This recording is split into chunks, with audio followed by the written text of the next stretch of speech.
I'm Dr. Hillary Oh, Frederickson. This is Dr. Kara Burkhart, and we are so excited to be with you. We are the Doctors in Demand, and today we're talking about blood sugar. But before we were talking about blood sugar, we've just been telling some really fun stories because we're besties on bi-coastal best friends, and we don't spend enough but time together. it's So an exercise where you have to dive deep and sort of share where you've been judgmental of someone else. So I was sharing a story where, I'm not proud of my behavior, but at least I can tell it because I like to make Hillary laugh.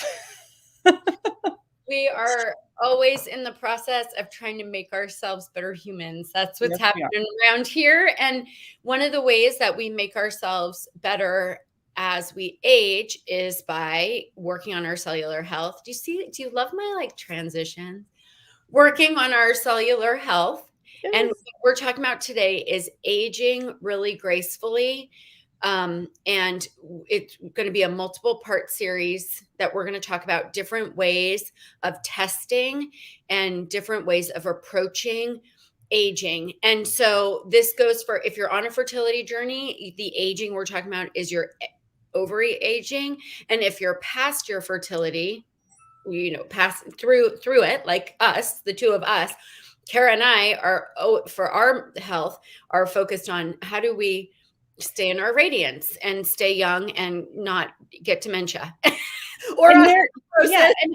and so I think part of the discussion here is that we've done a lot of work in this area in medicine of longevity research and anti-aging research, and what can we pick out of that to share with you, because it could really make a big impact with you, whether you're working on your hormones from trying to get pregnant perspective, or in a perimenopausal perspective, or you're just trying to turn into that 80-year-old who's super active and still having a really awesome life, because that's what we all want, right? That's the goal. My So grandfather is my poster child. I think it's really great if you're aging, and I wish I had a woman. I need to find a woman in my life. I know I have a great aging. I have beautiful women in their 70s that are so vibrant, but like my grandfather, like I told a story before, was 90, and I said 97. I think he was 98 when he passed, and he was still driving. He was clear as a bell. He could tell stories. His eyes were droopy. Like you could tell the tissue was suffering, but his mind was so sharp. So like, that's how I want to age. And my last grandparent who was alive, this is a less sloppy segment into what we're talking about with glucose regulation, but she was always really concerned with her weight and looking good, and she dressed beautifully. You never saw her slovenly out, like the way I This was walk your around. mother's mother? My mother's mother was so gracious and lovely. She always had earrings on, and her hair was always done. She really, went to the hairdresser all the time to get her hair done. She was really put together. That was just of that age. I mean, they cared about how they dressed. It was sort of that of the time. We Anyway, dressed up to she go on the airplane. oh, I Yes, know. She's the one who told me about traveling with the polyester suit and how she wished those hadn't gone out of fashion because they don't wrinkle. So I'm going to find one because it doesn't wrinkle. Apparently, you can wear the polyester suit all the time and it works out beautifully. But anyway, she was really good about not overeating sugar and overeating in general, because she was always trying to be really trim and in shape. And she walked every day for miles and miles. And she did all these things to keep her brain sharp. She was really interesting that way. But looking back, I think that what we know now is that the glucose regulation, she definitely was not anywhere near diabetic, etc., is part of a huge picture of what goes on in the body as far as metabolic control and anti-aging. So everyone out there has had blood work done with their regular PCP, and you can pull it out as you're listening to this, and we can point out 3 indicators, and 2 of them should be on there, maybe not the third, of what your blood sugar is doing. So Hillary, tell us about that patient you just had. So I have a patient that I'm working with for her PCOS, and it's one of the things that's really interesting. So we're doing a multiple series on testing and how do you kind of understand your biological age. Mm-hmm. So this patient tests a lot older than she should. Mm-hmm. And she's got blood sugar regulation issues. There's 3 tests that you initially can just screen and do blood sugar, just basic blood sugar testing, and there's more advanced testing, but these are the things that you should make sure are on your annual screening. One is a fasting glucose. That's usually done if your doctor orders a comprehensive metabolic panel. If they don't order and usually that's done annually. Not every doctor does that though. So if they don't order what a CMP or a comprehensive metabolic panel, you want to ask for a fasting glucose. Then the next test, and most doctors are doing it now, but not everyone, is hemoglobin A1C, HgA1C. That tells us about a longer term. A fasting glucose is telling us on the day she goes in, what's her fasting glucose. The hemoglobin A1C is giving us a longer, about a 90-day view of blood sugar. So it's a much, a much better test for looking at the long term.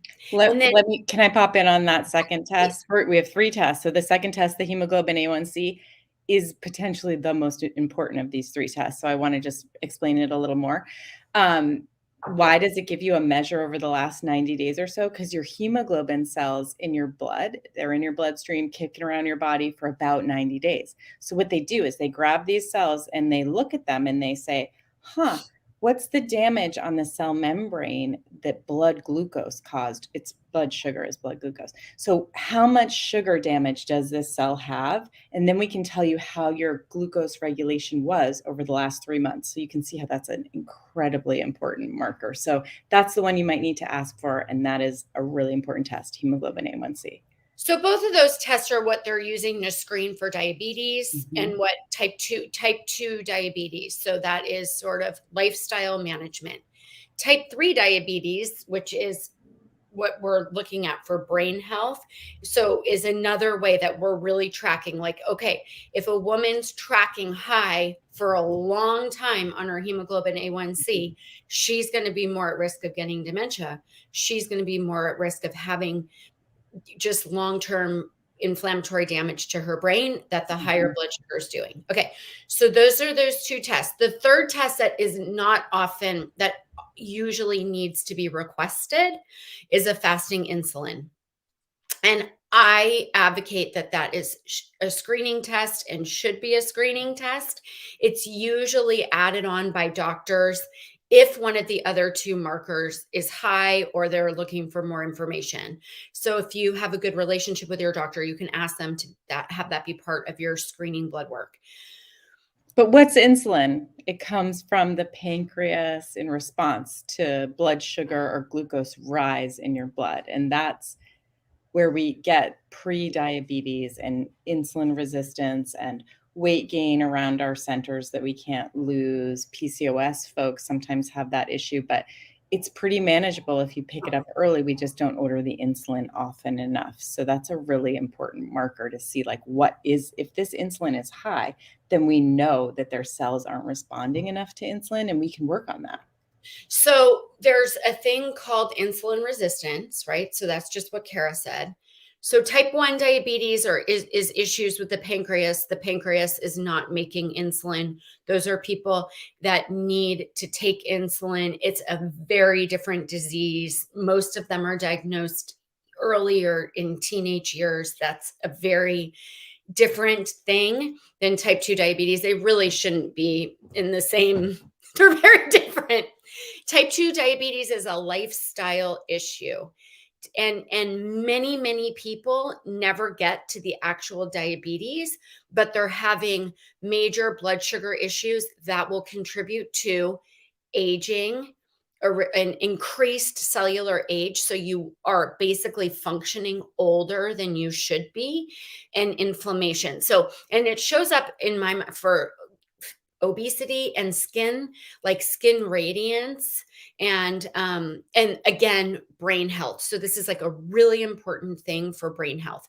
But the really fascinating thing is it does not go in order. It's not like you're going to see a rise in glucose and then a higher hemoglobin A1C and then potentially a high insulin. It's not dink donk dink. You can have So this patient that I was describing had an elevated fasting glucose, but not hideous. A Which normal. means it's over 100, so that would be over 100, but we start looking at it. I'm gonna interrupt with I'm the actual values as you say this because it might help. Yeah. You really want your fasting glucose to be in the high 70s, not even over 85, which it's very rare for me to see that in clinical practice. So we're not doing great as a culture on the fasting glucose. And why would we be? Like this is the thing, like if you scanned a picture at a beach, just a random picture of random people at a beach in Mhm, 2022, because it's not season yet, beach season, or 2023, versus when Kara's grandmother was at the beach, mhm. like, no, they say in Spain, no tiene nada que ver. Like they don't look I alike at all. Like I have beach pictures of them, I just wanna say, in these these were gorgeous slim bathing people. suits. They were on small frames. They They were had no extra beautiful. density. Yeah. And now our food supply has been Mhm, poisoned, and we are exposed to insane amounts of hidden sugars from the mhm, time that we are born. And the fats and inflammatory fats, it's not just sugar that infects blood sugar. There's a lot of really important pieces. And so it takes a ton of work to keep your blood sugar in really good shape. And so what I was saying was, like, this patient had a elevated, just slightly elevated glucose, a normal hemoglobin A1C. Wait, So if give the numbers on the so like, the if somebody's looking at their labs and they're saying the hemoglobin A1C is the glucose 5.4. the glucose was 96. Mhm. So it wasn't even above the range yet. The hemoglobin A1C was, I think it was like a 5.3. It was like normal.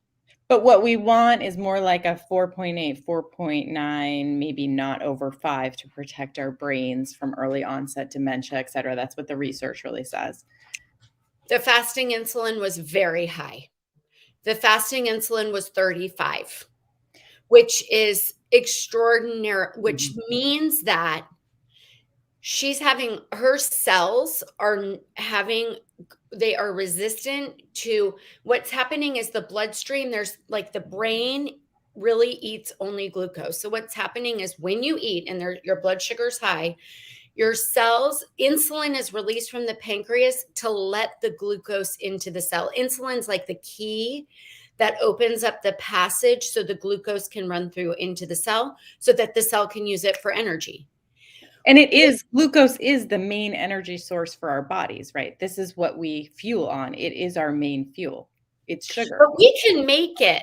You're not supposed to just eat it. Like, our Yeah. liver can actually make it from fat Yeah. in the liver. But people who exercise a lot, people who burn a lot of calories, those are the people that should be eating the carbs, not all the rest of the people who are just pounding the 11 servings of carbs a day that we used to be at the bottom of the food pyramid, right? The bottom of the food pyramid in the 80s really screwed It was everything up. not good for And our then the culture, that food fat-free pyramid. movement really screwed everything up, but Mhm, we can talk about that later. But so what it's showing is that this younger person, thank goodness she's on a fertility journey, because what we're going to do is we're going to actually prevent her from getting dementia, right? Because we can fix and help reverse some of mhm, this now. And so her she looks like, to me, like an older, way older person as mhm. far as how her cells are functioning. It means that she's getting a big insulin release. She's having to make more insulin so that the job so it's doing the same job. What we want is we want the pancreas to release the least amount of insulin, that the insulin does the best job possible, and everything. It's like a brand new car. When you get a brand new car and you compare it to a 30-year-old car, the machinery is very different, Mhm. right? Like a 30-year-old car needs new valves, it's broken down, and I'm not going to pretend like I know all the things it needs, but it's a mess. The brand new car is like ba ba ba ba ba ba ba ba ba ba ba ba. And that's Mhm. why when we're young, you can get away with like all kinds of stuff.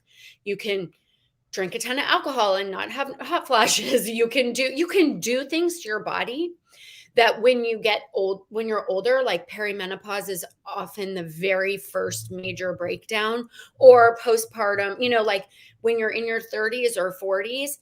And really, when women hit their late 40s, it's when the machinery is just not like operating like this, so that you can have the same behaviors that you had when you were young and your body cannot tolerate.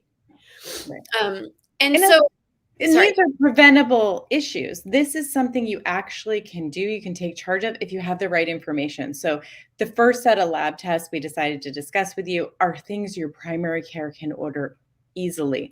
So this is very accessible to everyone. If you go to the OB as your primary care, they can order these labs. So the hemoglobin A1C, a fasting glucose, and an insulin would give you this Fasting kind of insulin. Yeah. a fasting. Well, you're going to be Or fasting if fasting you're going. anyway. Yeah. Yeah. And fasting is just 8 hours with water only. That's what fasting means. It's not a horrible thing to do. It's quite easy. You book your labs for first thing in the morning. You bring a snack with you. You're very well hydrated when you go for the labs, and you just have the snack, right after. So it's an easy thing to do, and you can take charge of this, and you can completely prevent these issues that we're talking about by just regulating your blood glucose levels. It's pretty impressive. It's awesome. Yeah. And we're going to talk treatment, we're going to talk monitoring, we're going to talk Mhm. a lot of other things and a lot of other age related testing. We're just at the tip of the iceberg, but go Mhm. back and start to really. One thing that I know as being a doctor and is that you need to own your information over time. So doctors are really good, and some lab reports will show a doctor the last several tests, but many don't. Mhm. And I'm just here to say that you might have an amazing doctor that's spending a ton of time on your labs, or you might have an amazing doctor that's not spending a lot of time looking at your past labs. Mhm. Mhm. And I've been both for people, right? And so it needs to be on you. You need to be the keeper and owner of this information. You need to look and track over time where your levels are, so that you really own and know what's happening in your body and your time. Over your lifetime, you're going to have multiple doctors, right? So, like, you should be the keeper of this information. And I think it's worth saying that often we're looking at labs and they're trending a certain way, but lab tests from your primary care and OB are set up to catch disease processes. They're not preventative. Okay, so you need to look at the actual ranges and think, oh, I'm trending higher. I'm above 86 every year for the last 5 years on my fasting glucose. That could be a problem. I'm starting to get up there. I could be pre-diabetic the next time I go for these labs, which just means you're over 100. I mean, you look back and you see that, and it makes me really upset because we've just failed this person. Yeah, okay, we didn't catch diabetes on the labs and they were in range, but it's not ideal. So you really need to think about, even if you're always in range for certain things, what's optimal for you and what is the goal? And we're talking about anti-aging. That's optimal for everybody. We need to all be thinking about our health and how we age. You do not want to be the person who in their 60s, 70s, 80s is not functional. And these are all preventable things. We know this from looking at the blue zones and looking at people who age really well. So it's all about just like every day, what am I doing for myself? You can start with this. What did you do for yourself today, as far as, because it's 11:30 a.m. where you are? Oh, How did me? you manage your blood sugar this morning? Okay, this is a really good one. I already did a walk, which is like key because this is all diet and exercise, right? I drank my lemon juice. I've told you a million times about my awesome new press for my citrus press. I sent the pictures to friends last night. It's this company that makes a whole stainless steel citrus press. So I've been drinking that. I drank tea. I drank black tea this morning, which has tons of antioxidants in it, which protects my blood vessels if blood sugar goes high. It is damaging your blood vessels. So I did all those things, and I don't know, I'm just generally having a really fantastic day. That's what you do. So it's diet and exercise, really. I mean, what did I have for breakfast? I haven't eaten lunch yet, but I had oatmeal with almonds, walnuts, and I did have banana. I had like half a banana in my oatmeal because I wanted something sweet. You were on when I ate that. So I do that. And for me, what I'm trying to do is I am drinking coffee right now. I go through phases. You'll see me go through phases, but right now I'm drinking coffee. So I made myself a cappuccino, which makes me so happy. But before I drink my cappuccino, I drink a glass of lemon water. I don't have the fancy badass machine, so I literally squeeze it over my hand so that I don't get seeds in it. And it's pretty effective. It does. It works. That makes And me. that's what you do on salads too. You just take the lemon. I do that on, yeah. Your hand is a great, easy tool. That helps me feel bright. If I just drink coffee first thing alone, it makes me feel darker. It makes me crave sugar. It makes me want stuff. If I lighten and brighten my morning, first doing the lemon water, and then I try to eat some protein before I eat the coffee, drink the coffee, and that helps my cortisol response so that I don't go pew with the coffee. I have something to kind of blunt that. So today I had a hard-boiled egg. And so I had one hard-boiled egg, and then I had my coffee, and then I'll make a protein smoothie before I hit my morning meetings.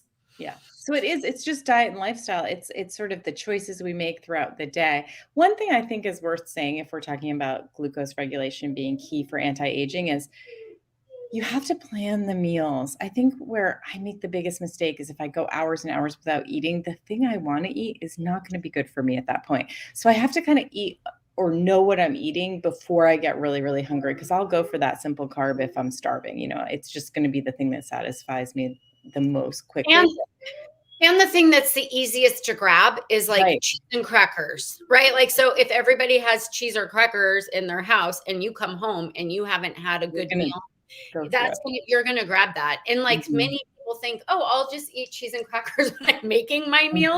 And really, like, that's not effective. But if you have pre-cut celery, carrots, like a hummus dip with olive oil, and you put that out and you're eating fiber before you eat dinner, if you need a snack, like, man, oh man, you're putting money in your bank account, like your cellular bank account. And it's a big deal. It's sort of like just knowing, when I go to my acupuncture clinic, I bring a smoothie and a salad for lunch that has a bunch of protein in it. So then I know that's what I'm going to eat.